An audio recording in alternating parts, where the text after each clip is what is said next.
My approach to Twitter has always been the same, which is my Twitter persona is the professional me. So almost 100% of the time, I will only tweet about work, and I'll only engage with content about work.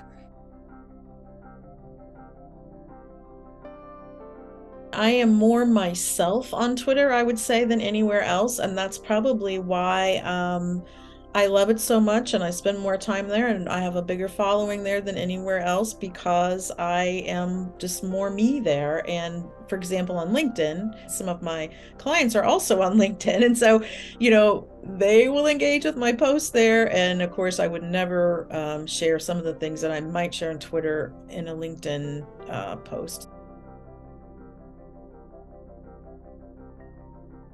There's so much content, there's so much stuff coming at us all now. And you just realize that when you're actually in person at an event, that is the most valuable thing. I think perhaps after the pandemic, the value of human interaction, the value of being present, the value of doing less but doing it better just became a lot clearer. I used to go to an event and kind of live tweet it. And I actually made a resolution that I wanted to be more in the moment. I wanted to pay more attention to what I was being told by these speakers who were giving me their time. And maybe I've tweeted a bit less, I should think, but perhaps even more focused when I have done. I have really leaned into the PR side of things because I feel like there's more of a focus on that overall. I think companies of every size are understanding how important their reputation is. And also, as my following has grown, I've also engaged more than ever, probably spent more time than ever on Twitter, and that may or may not be a good thing. We'll see. Stay focused. So stay focused on, I'm known for a topic, a subject area. It's pretty niche, community, but it's niche to all of us watching this video today. So, communications evaluation. I don't just talk about my company or our own work. I talk about the industry at large. I try to be generous with commentary and shares and likes, and I'm never rude either. If I really disagree with someone, I'm not going to call them out, certainly on a public tweet. Be interested in other people as well. And one of Twitter's great strengths is as a the world's town square for conversations. Although it gives us a mouthpiece to tweet from, it's also a fantastic place to listen, to learn, to understand about, people that are important that you wouldn't necessarily get the opportunity to know what they think. The other thing I've done more of this year, which I've enjoyed, is I've curated more of my own lists. But most of those lists are based around aspects of the news. So things that I wouldn't tweet about myself, but I want to remain interested in.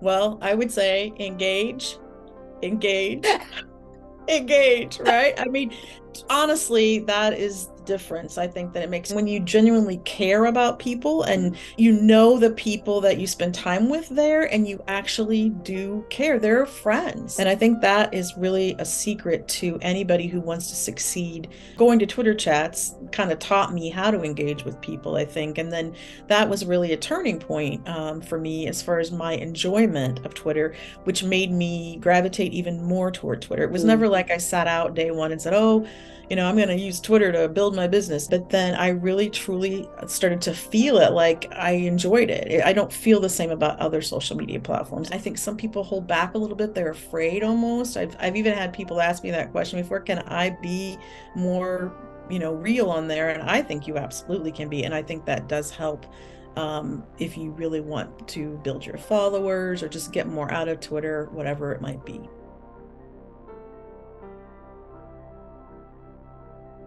My main thought is I'm very sad about what's going on. I'm still using it. I'm still looking at it. Have I created a profile elsewhere? Yes. I've created my Mastodon profile. I'm nervous that it's all going to go very wrong for Twitter. The early signs are not great at the moment. There are things that are going to affect it, aren't there? There's how the advertisers respond, and we're already seeing elements of an advertising boycott. But the advertisers will come back if the users stay. If I start seeing rubbish accounts that are paid $8 to be verified, have a blue tick, in my feed ahead of the people that I want to see, I'm going to lose interest and engagement, and I will drop away.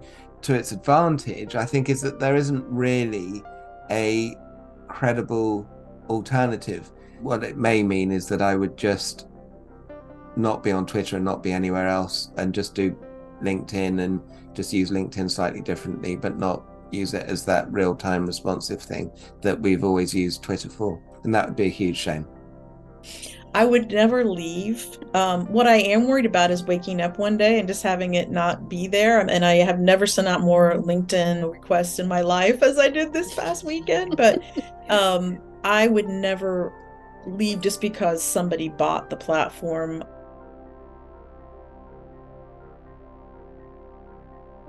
It would be a terrible shame for all of us in comms and media if Twitter was to fail. But if it can't have proper elements of governance in place to guarantee people's safety and the veracity of the information that you're seeing, then it will lose its value for sure.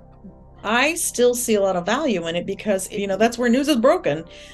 So, I mean, if you're working with clients and you want to see what people are talking about, not only reporters, but just, what's going on in the world, I mean, you can learn about it there first. And you can also see, what angle might my client be able to contribute to the discussion. And you can kind of plan some, communications around, what people are talking about.